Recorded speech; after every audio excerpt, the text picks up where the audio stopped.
Salut tout le monde!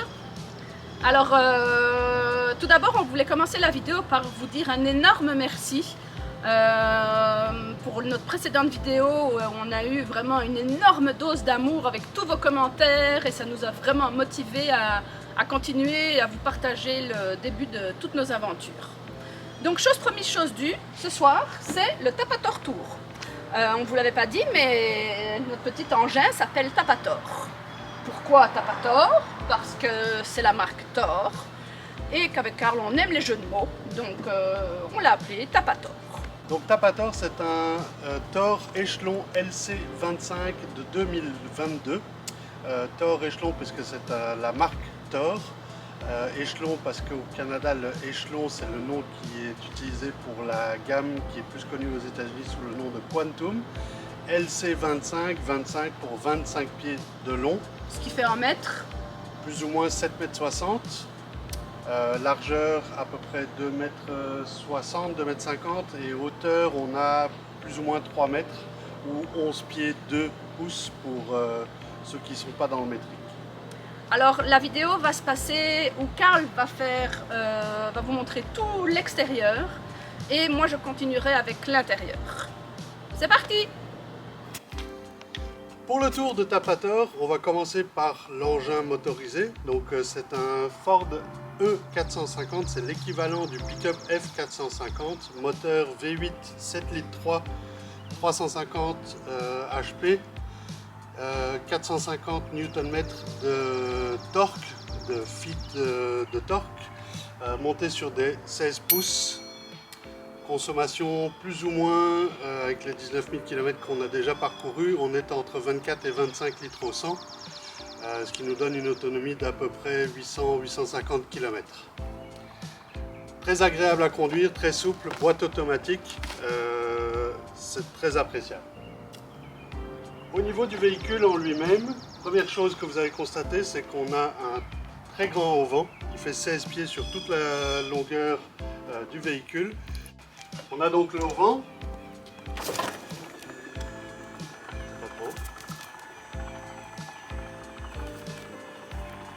spécialité de l'auvent, c'est un auvent sans pied, donc il n'y a pas de pieds qui vont toucher au sol, ce qui veut dire qu'on ne va pas être dérangé sur le camping ou sur l'espace où on va s'arrêter avec des pieds qui vont poser au sol.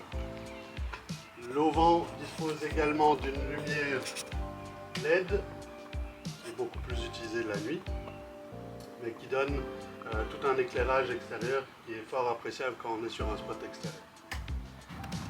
Au niveau de l'extérieur, on a pas mal de coffres de rangement, principalement sur ce côté-ci, avec un premier coffre dans lequel on va ranger tout ce qui est pour l'eau. Entre autres ce que j'appelle le Stinky Winky, le tuyau d'évacuation des eaux usées, noires ou grises. Le tuyau à caca. Le tuyau à caca, n'est-ce pas? Les filtres pour quand on se branche au camping, on a bien filtré l'eau qui va rentrer dans Tapator. Puis une boîte avec des gants pour éviter de se salir les mains. Il y a encore un peu de place dans le coffre, mais principalement c'est ce qu'on utilise dans ce coffre-là.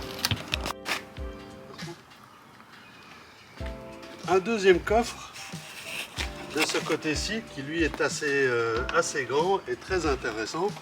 Dans ce coffre-ci, principalement, on va utiliser tout ce qui est produits plus liquides, le lave-glace, les produits pour la lessive, les câbles pour brancher le satellite, les petits escaliers pour brancher le tuyau à caca, comme dit Pascaline, les blocs de stabilisation pour les jacks à l'arrière, une boîte à outils, des chaises d'appoint pour le camping, la perceuse, la visseuse, etc. J'ai déjà fabriqué une première étagère pour pouvoir optimiser l'espace et ajouter une prise 110 volts pour pouvoir brancher Starlink et le chargeur de l'aspirateur. Ici on retrouve le chauffe-eau. Ce n'est pas un chauffe-eau sur demande, c'est un chauffe-eau avec un réservoir de 6 gallons de la marque Dometic. Ça nous donne une autonomie de à peu près 4 douches avec 6 gallons qui font à peu près 24-25 litres d'eau qui sont chauffés, qui fonctionnent aussi bien au gaz qu'au 110 volts. Donc on peut l'utiliser en roulant ou en nature avec le convertisseur que nous avons. Le convertisseur est alimenté par deux batteries 12 volts 100 ampères-heure, donc 200 ampères-heure au total que nous allons probablement augmenter par la suite. Le tout alimenté par des panneaux solaires qu'on a installés sur le toit. Il y avait un 100 watts d'origine, mais on a rajouté deux panneaux de 200 watts pour un total de 500 watts en puissance solaire. Au niveau de l'arrière, on accède donc au toit via l'échelle. Et à côté de l'échelle, on retrouve l'accès au réservoir d'eau fraîche. Réservoir qui totalise 40 gallons, qui est de l'eau qu'on va utiliser à grandeur du VR, qui va être utilisé par l'intermédiaire de la pompe à eau qu'on active quand on n'est pas branché au circuit d'eau, qui est l'autre branchement qui se trouve ici. Quand on est dans le camping, on va alimenter le VR avec ceci, on n'a pas besoin de la pompe à eau. Il y a également un hitch de 8000 livres qui nous permet de charger un panier, de tirer une voiture, etc. C'est pas recommandé à tout le monde, mais c'est disponible, donc on peut tirer par exemple un trailer jusqu'à 8000 livres. Au niveau du côté conducteur du véhicule, on retrouve la trappe à essence, une douche extérieure eau chaude, eau froide qui nous permet de prendre une douche quand il fait trop chaud ou de se rincer les pieds quand on revient de la plage. Ici nous avons l'alimentation électrique 30 ampères. Comme vous voyez, elle est branchée aujourd'hui pour charger les batteries. Et nous avons aussi le branchement pour l'antenne quand on veut regarder la télévision au camping par exemple. Dans le bas, la partie beaucoup moins agréable du verre, nous avons les évacuations des eaux usées, eau noire, eau grise. Il y a 33 gallons eau noire, 33 gallons eau grise qui nous permettent de se brancher avec le tuyau à caca dont Pascaline a parlé et de se brancher à l'évacuation pour vider l'eau citerne. L'avantage du modèle Thor 2022, c'est qu'il dispose du système Sanity Flush. On va brancher le même tuyau que l'arrivée d'eau qu'on vous a montré tout à l'heure sur cette entrée-ci avec des sprays qui tournent dans la citerne d'eau noire. On va les nettoyer et donc le résidu va sortir par la trappe que nous avons ici. Ici nous avons accès à une trappe qui nous donne accès à un réservoir d'eau avec le point le plus bas pour permettre de vidanger ou d'hiverniser le VR quand nécessaire. Et ici au-dessus, on a un très grand rangement qui est en fait sous le lit canapé que Pascaline va vous montrer à l'intérieur. Ici on va ranger donc le balai, les stabilisateurs, les chaises, les tapis, bref, un grand rangement, je peux mettre quasiment mon bras en entier, et assez long qui nous permet de ranger beaucoup de choses utilisées principalement en camping ou à la plage. Dans ce véhicule-ci, le gaz est ici derrière cette trappe. On a une citerne à gaz, 40 gallons de gaz et non pas une bonbonne comme dans la plupart des véhicules, donc c'est du gaz embarqué. Ici nous avons la trappe pour accéder à la génératrice marque Onan 4000 watts, génératrice qui nous permet de faire fonctionner le 110 quand on n'est pas connecté ou par temps de pluie, et ça permet de faire tourner la climatisation quand il fait trop chaud, le micro-ondes, la télévision, le 110 quand on n'a pas assez de batterie parce qu'il a eu une semaine, beaucoup de pluie, les batteries sont vides, on peut faire tourner la génératrice pour alimenter tout ça. Ceci complète le tour extérieur, on va rejoindre Pascaline pour aller voir l'intérieur du véhicule. C'est à mon tour maintenant, je vous emmène à l'intérieur de Tapator.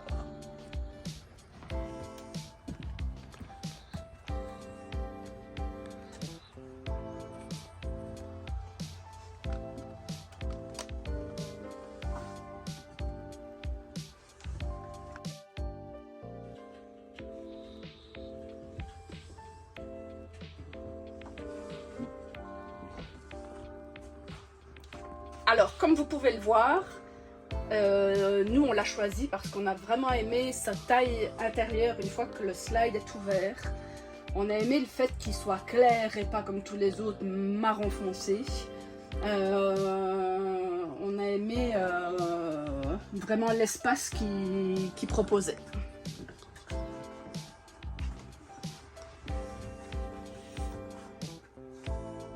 Donc on va commencer par le poste de pilotage, où il y a bien sûr le pilote et le copilote.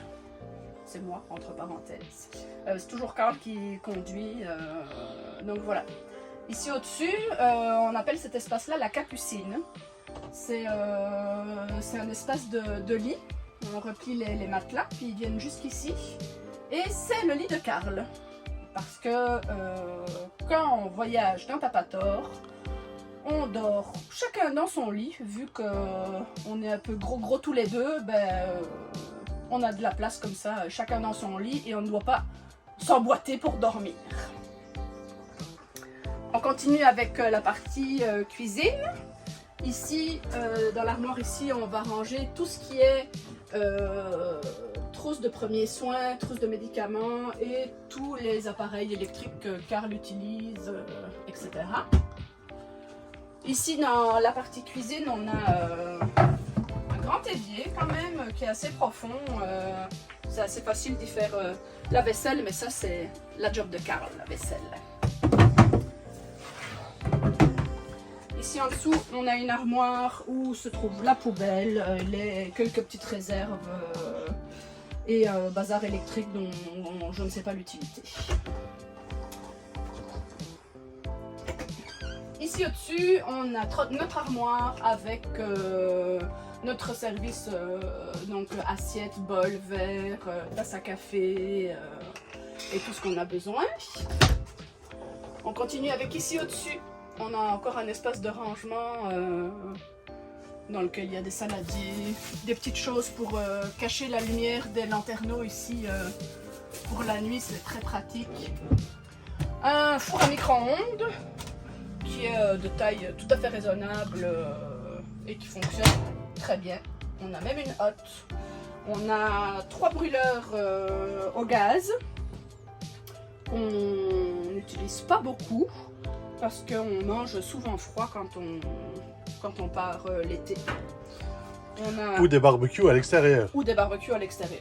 On a un four, vraiment pas très grand, mais on peut facilement y mettre une pizza, une quiche, ou des petites choses comme ça. On ne mettra pas une dinde pour Noël dedans, ça c'est sûr. Ensuite ici en dessous, on a le tiroir avec toutes les casseroles et les poêles.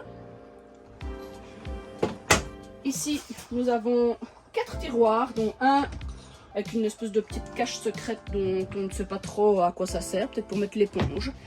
Ici, nous avons les couverts, les ustensiles pour cuisiner, et planche à découper, passoire, manique et tout ce qui s'ensuit. On continue avec le garde-manger qui est très apprécié. Où on peut y ranger, on a 2 grandes étagères vraiment très profondes où on peut ranger plein de choses. Nous on y a rangé les pâtes, le riz, le sucre et tout ce qui s'ensuit. Puis on a 2 grands tiroirs à épices ou autre chose où on a donc rangé nos épices, nos huiles, etc. Et on en a encore un de disponible. Oui, encore rien parce qu'on n'a pas encore vraiment beaucoup voyagé, mais cet été il sera rempli. Voilà pour le garde-manger. Ici à côté, on a quand même un grand frigidaire avec un grand congélateur au-dessus. Pour mettre les glaçons de l'apéritif. Oui, glaçons de l'apéritif et glace, parce que c'est très bon l'été la glace. Puis on a quand même un grand frigo qui est facilement adapté pour au moins 4 personnes. Nous, juste à nous deux, on a vraiment tout l'espace dont on a besoin. Qu'est-ce que c'est les magnets sur le frigo? Ah oui, les magnettes sur le frigo, un jour on vous montrera les magnettes qu'on a sur le frigo à la maison. Ça c'est moi. À chaque destination, on achète des magnettes qu'on colle sur le frigo. Et à l'arrière de Tapator aussi, où on a des autocollants. Ceux qui sont dans la maison, c'est ceux de notre voyage, de tous nos précédents voyages. Ceux-là, c'est vraiment depuis qu'on a Tapator avec nous. Mais avec tout ça, on mange où? Eh bien, on va se tourner. Ici, on a une belle grande dinette pour 4 personnes. Nous, on est juste à nous deux, mais elle est bien pratique, elle est confortable. On a 3 belles armoires ici au-dessus où j'ai mis des paniers. Parce que quand on roule, c'est très pratique de pouvoir tout mettre dans les paniers sans que rien ne se balade dans les armoires partout. Donc c'est vraiment un conseil, les petits paniers dans les armoires. On a de la belle luminosité, on a quand même une belle grande fenêtre, donc on manque jamais de luminosité. Et puis moi, ce que j'apprécie particulièrement sont les grands tiroirs qu'on a ici en dessous de la dinette, où on peut ranger encore un max de choses.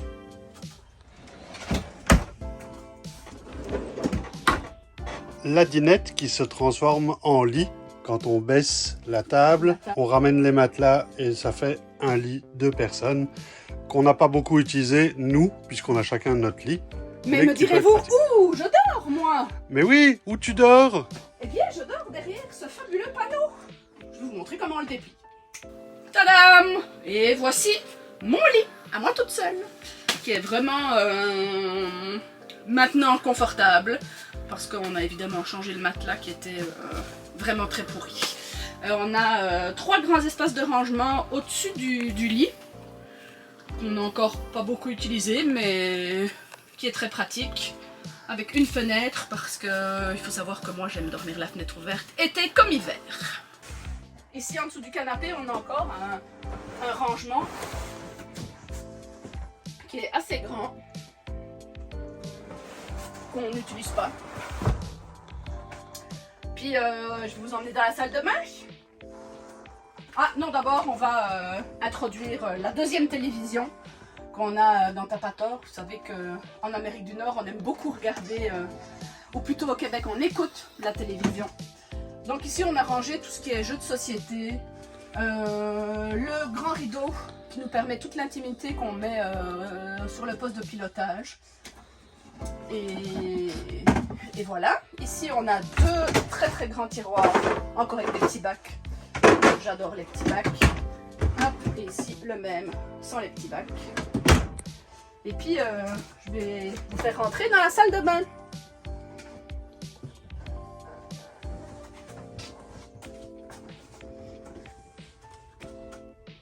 Où, comme vous voyez, elle n'est pas très grande, mais c'est suffisant. On a une douche, une toilette, on a une armoire à pharmacie ici. On a un petit évier, mais pour se brosser les dents et se laver les mains, c'est suffisant. On a encore un placard ici où on a rangé toutes les affaires pour faire le ménage. Puis ici, on a quand même une grande penderie avec l'échelle qui se trouve là dans le fond. Hop, juste là, pour que Carl puisse accéder à son lit. Nous avons en dessous de ça encore 3 très grands tiroirs assez profonds. C'est plus que suffisant pour ranger tous nos vêtements.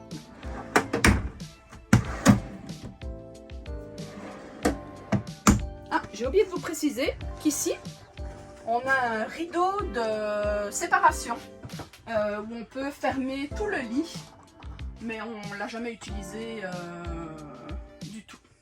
Puis on a des lanterneaux ici pour la luminosité, puis qu'on peut ouvrir pour aérer, on en a 3.